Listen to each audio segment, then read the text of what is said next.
Feliz Navidad. Feliz Navidad. Feliz Navidad. Welcome back, guys, to Cinepoly Reviews, and Merry Christmas to everybody there. Yes, I understand that this movie is a horror, but just like The Terrifier, nothing like a nice horror movie in the spirit of the holidays. So let's get this going.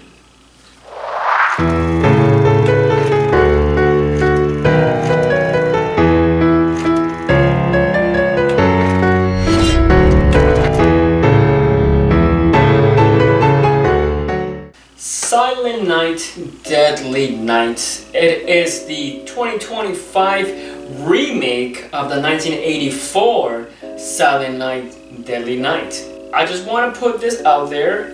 I have not seen the actual original one, but from what I've heard, it's basically the same premise in a way of the character named Billy, but at the same time, it's a little bit different of the 2025 version of how they kind of made it more of their own. Because I know the original one had to do with obviously something happening with the parents, but then I think it was more sexual arousement of killings. This one is a little bit, well, not a little bit, it's not like that at all. Silent Night, Deadly Night, it is directed by Mike P. Nelson. Now this guy is no stranger when it comes to horror films, especially indie horror film. He was one of the directors of VHS 85, and as well he also did the reboot of the franchise of The Wrong Turn of the 2021 version of it. So this guy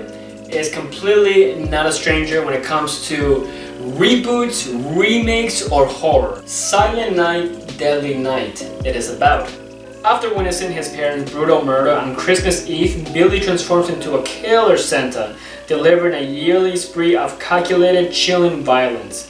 This year, his blood-soaked mission collides with love as a young woman challenges him to confront his darkness. So for starters, the positives is the two main characters in this film. Rohan Campbell, who plays Billy, and Ruby Modine, who plays Pam. They were absolutely stunning in this film. The chemistry between these two were so amazingly done that you can tell that these two characters, these two people, are kind of disturbed. For example, Pam, who Ruby plays, is just playing this character that's just has her own demons inside of her, who just gets triggered and just deals with this trauma inside of her that she can't control sometimes. Now, Rohan. Obviously, we know Rohan Campbell from Halloween Ends, which obviously we didn't really get a chance to see his acting chops because obviously that movie really bombed. So obviously he was kind of pushed into the reboot franchise of Halloween that was just downgrading. So we didn't really get a chance. But now that we have seen him in this film, he's obviously playing the lead. We can tell, yes, this guy knows acting. He plays Billy in a different way than the 1984 Billy. The acting is all through his eyes. You can tell that he is disturbed, that he is seeing things being calculated and just seeing all these different, I guess you can say, scenarios of how to kill a person. He's just that type of person who's a runaway, who you can see like you kind of want to, kind of walk away from, kind of, if he's like near you, you kind of be like, yeah, I'm gonna go this way. But he's also a good person as well. Like I want to go back to the chemistry between them.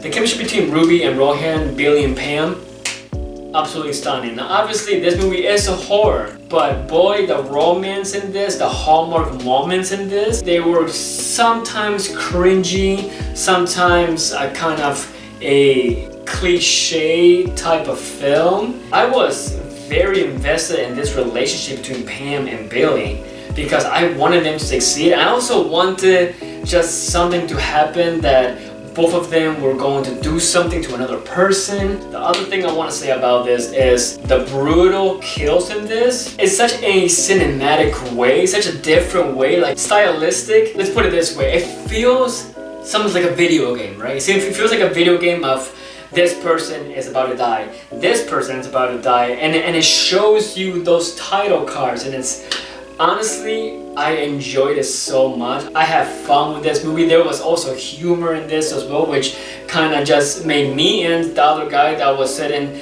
you know, 4 seats away from me laugh, because there was just ridiculous moments here. There was one moment where I know a lot of people are going to always remember about this party, you can say. I'm not gonna say more of that, but a party is going on, and Jesus Christ, the concept of that party is just so ridiculous that it's so real, honestly, because I feel like it would happen in today's society, honestly. The only negative that I have to say about this film, a lot of people are going to kind of be upset or annoyed at the fact that nothing really happens in the, I guess you can say, the 30-minute, half an hour of this film, because obviously Billy, towards the end of the movie, toward the third part of the film, why he is doing all of this and how it all came about. And that's where you get to see the different kills, the different scenarios, the flashbacks, everything. That's where the action just kind of ramps up a little bit more. So a lot of people are going to just kind of wait on it, and they're gonna feel like, is this movie actually a horror? Because yes, in the beginning there's kills every now and then and whatnot, but the actual kills doesn't come until the third act of the film. And people are going to just have to wait on that. I know some people don't like to wait, they just want to have that action, especially those people that know that this movie company, Bloody Disgusting, Cineverse, they're going to want that Terrifier inspiration, motivation of the film. Sadly to say, it is not like the Terrifier film. It's not those kills that are like gory, that are messed up, that are disturbing. It's brutal, yes, I can say that, and yeah, you can see some gore and, you know, some limbs being taken off, but it's not to the point of like, oh my god, I want to throw up. No, it's not like that. And a lot of people are going to be upset at that, because they're going to think, oh, this movie is supposed to be like Terrifier because of the whole movie company, and that's the only downfall of this. And for me, yes, I was one of those people that when I went to go see this movie, and knowing that I was about to discuss it, and you know, one of those things, I was thinking to myself, oh, it's gonna be like the Terrifier, it's gonna be very disturbing, I can't wait. I said, ooh, come on baby, turn the lights off. But obviously, disappointed about that, obviously. And yeah, I understand that, you know, it had to come to just maybe the half of the movie that was more of the kills than the first part. The first part was just a little more of the chemistry, the romance and stuff like that of Billy and Pam, which I didn't mind, but I know a lot of people are going to be annoyed by that, which I understand, it makes sense. My disappointment is immeasurable. So with that being said, guys, let's do this. Silent Night, Deadly Night. Do I recommend it? Yes, I do. I recommend it to obviously the fans of the first one, of the 1984 version, as well as just horror fans in general.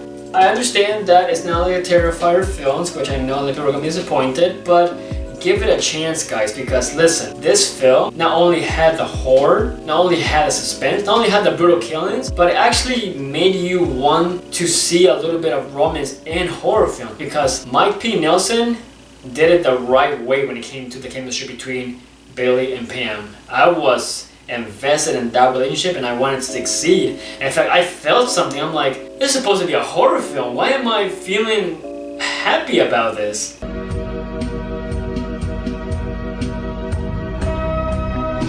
Score-wise, I would have to give this a 8 out of 10. I love that this version made it their own. They literally said, you know what?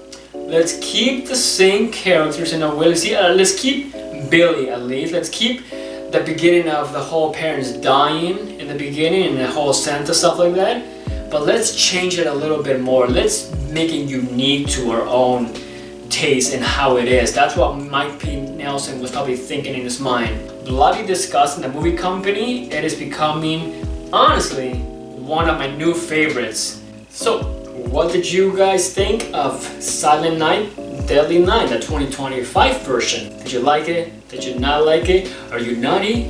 Are you nice? What is your favorite Silent Night horror films? Put your opinions in the comments down below, guys. Don't forget to like this video, subscribe to the channel. As always, guys, I have been Polly. This has been Cinepoly Reviews. Merry Christmas to all you Silent Night, Deadly Night.